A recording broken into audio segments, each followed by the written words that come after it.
আসসালামু আলাইকুম বন্ধুরা, আশা করি আপনারা সকলেই ভালো আছেন আর আপনারা শুনছেন ইসলামিক গল্পের আসর। আজকের এই ভিডিওতে ইমাম বুখারী রহমতুল্লাহ আলাইহের জীবনী সম্বন্ধে আলোচনা করব। আশা করি ঘটনাটি আপনাদের ভালো লাগবে ইনশাআল্লাহ।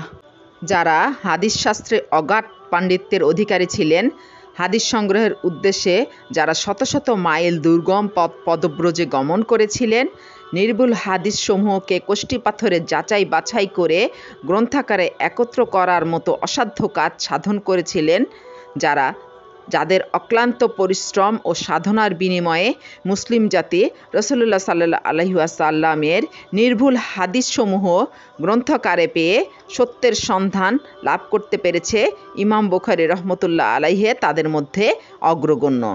হাদিস শাস্ত্রে তার পাণ্ডিত্য ও সাধনার কারণে তিনি হাদিস শাস্ত্রে বিশ্ব সম্রাট উপাধিতে ভূষিত হয়েছিলেন। ইমাম বুখারী রহমতুল্লাহ আলাইহি এর ডাক নাম ছিল আবু আবদুল্লাহ।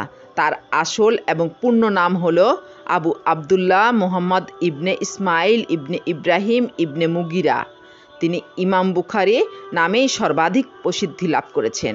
194 হিজরির 13ই শাওয়াল মোতাবেক 810 খ্রিস্টাব্দে শুক্রবার জুমার নামাজের পর বর্তমান উজবেকিস্তানের বোখারা নামক শহরে তিনি জন্মগ্রহণ করেন। তার পিতার নাম ছিল ইসমাইল। তিনিও হাদিস শাস্ত্রে পণ্ডিত ছিলেন। ইমাম বুখারীর পূর্বপুরুষগণ ছিলেন অগ্নিপূজক এবং পারস্যের অধিবাসী। পূর্বপুরুষদের মধ্যে মুগিরাই প্রথম ইসলাম কবুল করেন এবং পারস্য হতে বর্তমান উজবেকিস্তানের বোখারা নামক শহরে এসে বসবাস শুরু করেন। এখানেই ইমাম বুখারী রহমতুল্লাহ আলাইহি জন্ম লাভ করেন। বাল্যকালেই তার পিতা মারা যান এবং মাতার নিকট লালিত পালিত হন।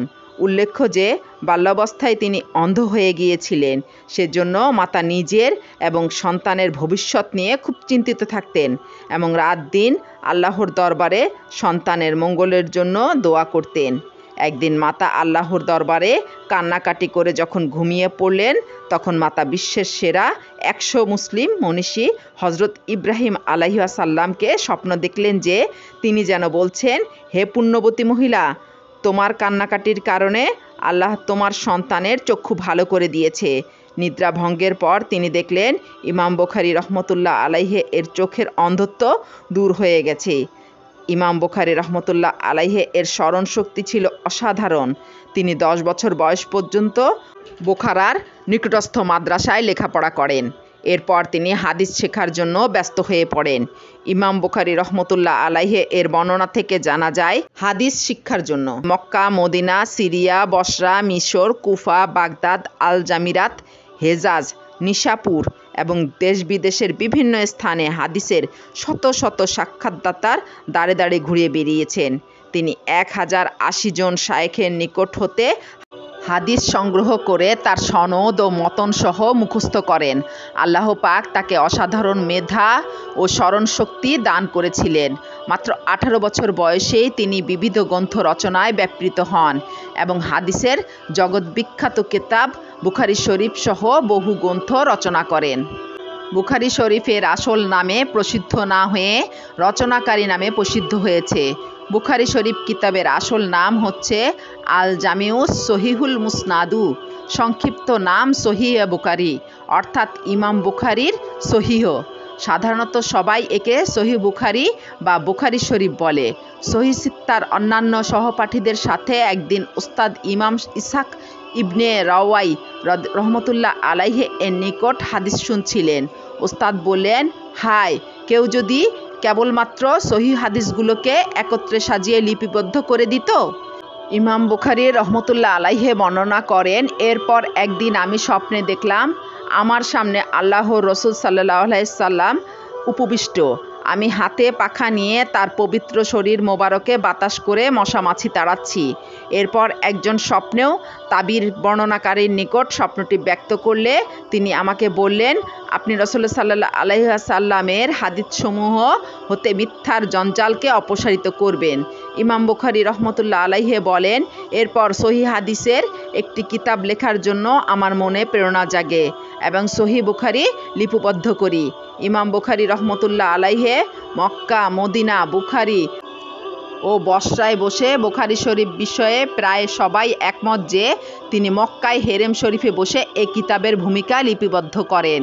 এছাড়া মদিনায় বিশ্বনবী সাল্লাল্লাহু আলাইহি ওয়াসাল্লামের রওজা পাকের নিকটবর্তী স্থানে বসে অধিকাংশ হাদিস লিপিবদ্ধ করেছেন এবং কিতাবের পরিচ্ছদসমূহ এখানে বসেই সাজিয়েছেন। অতঃপর মদিনার মসজিদে নববীতে বসে উহার চূড়ান্ত রূপ দান করেন।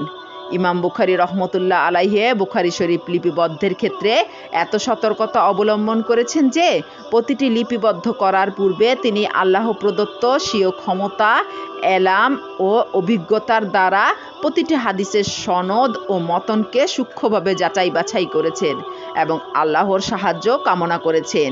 তিনি নিজেই লিখেছেন, আমি এই কিতাবের প্রতিটি হাদিস এবং পরিচ্ছদ লেখার পূর্বে 2 রাকাত নফল নামাজ আদায় করেছি এবং দোয়া করেছি, হে আল্লাহ, তুমি মহাজ্ঞানী আর আমি মূর্খ। আমার হৃদয়ে জ্ঞানের আলো জ্বেলে দাও, আমি যেন হাদিস লিপিবদ্ধ করতে পারি।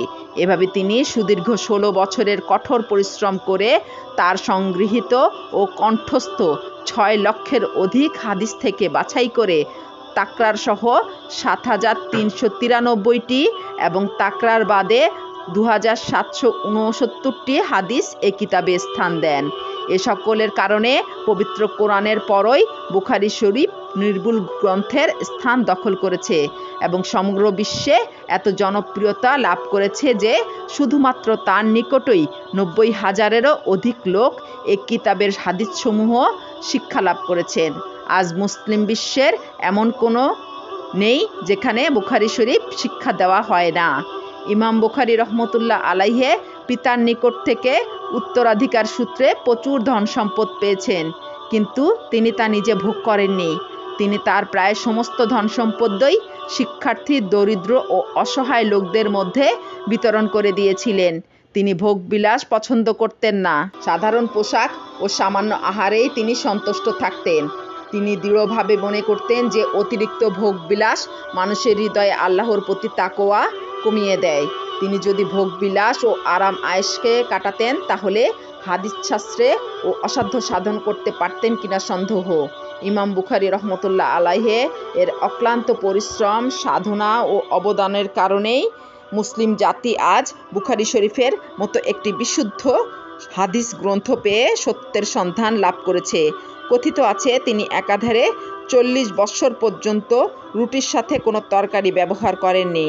কোনো দিন তিনি মাত্র 3-4টি বাদাম বা খেজুর খেয়ে দিন কাটিয়েছেন। এমনকি হাদিস চর্চায় ও গবেষণায় তিনি এতই নিবৃত্ত থাকতেন যে কোনো দিন খাবার কথাই ভুলে যেতেন। হাদিস শাস্ত্র অগাধ পাণ্ডিত্যের কারণেই তিনি হাদিস শাস্ত্রে বিশ্ব সম্রাট উপাধিতে ভূষিত হন। ইমাম বুখারী রহমতুল্লাহ আলাইহি এর জনৈক ছাত্র বর্ণনা করেছেন, আমি একদা রাসূলুল্লাহ সাল্লাল্লাহু আলাইহি ওয়াসাল্লামকে স্বপ্নে দেখলাম। তিনি আমাকে জিজ্ঞাসা করলেন, তুমি কোথায় যাচ্ছ? উত্তরে বললাম, ইমাম বুখারীর নিকট যাচ্ছি। রাসূলুল্লাহ সাল্লাল্লাহু আলাইহি ওয়াসাল্লাম বললেন, তাকে আমার সালাম দিও। বিশ্বনবী সাল্লাল্লাহু আলাইহি ওয়াসাল্লাম যার নিকট সালাম পৌঁছান তার মর্যাদা যে কত ঊর্ধ্বে হতে পারে তা সহজেই বোধগম্য। ইমাম বুখারী রহমতুল্লাহ আলাইহি এর বয়স যখন 55 বছর তখন তিনি নিশাপুরে ছিলেন এবং সেখানে তিনি হাদিস শিক্ষা দান করতেন। ইমাম বুখারী রহমতুল্লাহ আলাইহি এর নাম যখন সমগ্র মুসলিম জাহানে ছড়িয়ে পড়ে তখন নিশাপুরের এক শ্রেণীর লোক ঈর্ষান্বিত হয়ে ওঠে। এতে তিনি নিশাপুর ত্যাগ করে মাতৃভূমি বোখারায় চলে আসেন এবং লোকদের হাদিস শিক্ষা দানে ব্যস্ত হয়ে পড়েন। পৃথিবীর ইতিহাসে দেখা যায় এ ধরাপৃষ্ঠে যুগে যুগে যত মনীষীর আগমন ঘটেছে তারা প্রায়ই প্রত্যেকেই তৎকালীন জালেম সরকার ও স্বজাতি কর্তৃক নিপীড়িত ও নির্যাতিত হয়েছেন। তারা হাজারো লাঞ্ছনা গঞ্চনার মধ্য দিয়ে জীবন অতিবাহিত করেছেন। এমনকি মাতৃভূমি ও নিজ বংশের লোকেরাও তাদেরকে যথাযোগ্য সম্মান দেয়নি। বিশ্বনবী হযরত মুহাম্মদ সাল্লাল্লাহু আলাইহি সাল্লাম নিজ বংশ কুরাইশদের বিরোধিতা ও অত্যাচারের কারণেই নিজ মাতৃভূমি মক্কা থেকে মদিনায় হিজরত করেছিলেন। হাদিস শাস্ত্রের বিশ্ব সম্রাট ইমাম বুখারী রহমতুল্লাহ আলাইহি ও তৎকালীন জালেম সরকারের ষড়যন্ত্র ও রোষানলে পতিত হয়েছিলেন। ইমাম বুখারী রহমতুল্লাহ আলাইহি নিজ মাতৃভূমি বোখারার জনগণের নিকটে যথেষ্ট সম্মান পেলেও তৎকালীন জালেম সরকার তাকে মাতৃভূমিতে থাকতে দেয়নি। তিনি দেশ থেকে বিতাড়িত হলেন। ইমাম বুখারী রহমতুল্লাহ আলাইহে ও তার রচিত সহিহ বুখারী এর সুনাম যখন চতুর্দিকে ছড়িয়ে পড়ল, তখন বোখারার তৎকালীন শাসনকর্তা খালেদ বিন আহমদ ইমাম বুখারী রহমতুল্লাহ আলাইহে এর নিকট এ বলে সংবাদ পাঠালেন যে তিনি এবং তার সন্তানদের আল জামিউস সহিহ অর্থাৎ সহিহ বুখারী অধ্যয়ন করাতে ইচ্ছুক, কিন্তু তারা অন্যদের সাথে ইমাম বুখারীর নিকট তা অধ্যয়ন করতে রাজি নন। কাজেই ইমাম বুখারী যেন শাসনকর্তার সন্তানদের আলাদাভাবে সময় দেন। এ সংবাদ শুনে ইমাম বুখারী রহমতুল্লাহ আলাইহে পরিষ্কারভাবে বলে দিলেন, লক্ষ লক্ষ গরিব শিক্ষার্থীদের উপেক্ষা করে আমি হাদিসে রসুলকে বেইজ্জত করতে পারি না। এ এলম ধন গরিব রাজা প্রজা সকলেরই জন্য সমান। আমি হাদিসে রসুলকে রাজা বাদশাহের দরওয়াজার প্রত্যাশী বানাতে পারি না। যদি কারো এর ইলম হাসিল করার প্রকৃত ইচ্ছাই থাকে, তাহলে তিনি যেন এখানে এসে তা শিক্ষা লাভ করে যান। আর যদি তিনি আমার এ ব্যবস্থা অবলম্বনে অসন্তুষ্ট হন, তাহলে আমার কিছুই করার নেই। শাসনকর্তা খালেদ বিন আহমদ ইমাম বুখারী রহমতুল্লাহ আলাইহি এর উত্তর শুনে অসন্তুষ্ট হন এবং সম্পূর্ণ অন্যায় ও ষড়যন্ত্রমূলকভাবে তাকে মাতৃভূমি বোখারা ত্যাগ করার নির্দেশ দেন। ইমাম বুখারী রহমতুল্লাহ আলাইহি বোখারা ছেড়ে প্রথমে বাইকান্দ ও পরে সমরকন্দ এর উদ্দেশ্যে রওনা দেন। সমরকন্দ এর নিকটবর্তী খরতঙ্গ নামক গ্রামে গিয়ে জানতে পারলেন যে সমরকন্দ এর অধিবাসীগণ বিপদাশঙ্কায় ইমাম বুখারীকে সেখানে আশ্রয় দিতে রাজি নয়। এ সংবাদ শুনে ইমাম বুখারী রহমতুল্লাহ আলাইহি অত্যন্ত দুঃখিত হন এবং তাহাজ্জুদ নামাজের পর এ বলে দোয়া করলেন, হে আল্লাহ, এ বিশাল পৃথিবী আমার জন্য সংকীর্ণ হয়ে উঠেছে, তুমি আমাকে তোমার দরবারে উঠিয়ে নাও। আল্লাহ পাক তার দোয়া কবুল করলেন এবং এর কয়েক দিনের মধ্যেই 257 হিজরি মোতাবেক 870 খ্রিস্টাব্দের ঈদ উল ফিতরের রজনীতে হাদিস শাস্ত্রের এ মহান পণ্ডিত পৃথিবীর বুক থেকে চিরতরে চলে যান। তার মৃত্যুর সংবাদ চতুর্দিকে ছড়িয়ে পড়লে মানুষ শোকে মুহ্যমান হয়ে পড়ে। ঈদের দিন জোহরের নামাজের পর তার নামাজে জানাজা অনুষ্ঠিত হয় এবং হাজার হাজার লোক তার জানাজায় শরিক হয়। সমরকন্দের অন্তর্গত খরতঙ্গ নামক গ্রামে তার সমাধি রয়েছে। খরদ গ্রামের অধিবাসী গালেব ইবনে জিবরিল বর্ণনা করেছেন, ইমাম বুখারী রহমতুল্লাহ আলাইহিকে কবরের মধ্যে রাখা মাত্রই কবরের চতুর্পাশে এত সুঘ্রাণ ছড়াতে লাগলো যে বিভিন্ন দেশের লোকজন কবর জিয়ারতের জন্য এসে তথাকার মাটি নিতে আরম্ভ করলো। অবশেষে আমরা ওই কবরকে বেষ্টনী দ্বারা রক্ষা করতে বাধ্য হলাম। ওই সুঘ্রাণ দীর্ঘদিন স্থায়ী ছিল। ইমাম বুখারী রহমতুল্লাহ আলাইহি আজ নেই, কিন্তু হাদিস শাস্ত্রে তিনি যে সুবিশাল গ্রন্থ সহিহ বুখারী শরীফ লিপিবদ্ধ করে গিয়েছেন, তা মুসলিম বিশ্বে তিনি চির অমর হয়ে আছেন। তো সুপ্রিয় শ্রোতা মণ্ডলী, ইমাম বুখারী সম্বন্ধে আপনাদের জানা অজানা কথাগুলো কেমন লাগলো তা কমেন্ট করে অবশ্যই জানাবেন এবং লাইক, শেয়ার, সাবস্ক্রাইব করবেন। পাশে থাকবেন, সুস্থ থাকবেন, ভালো থাকবেন।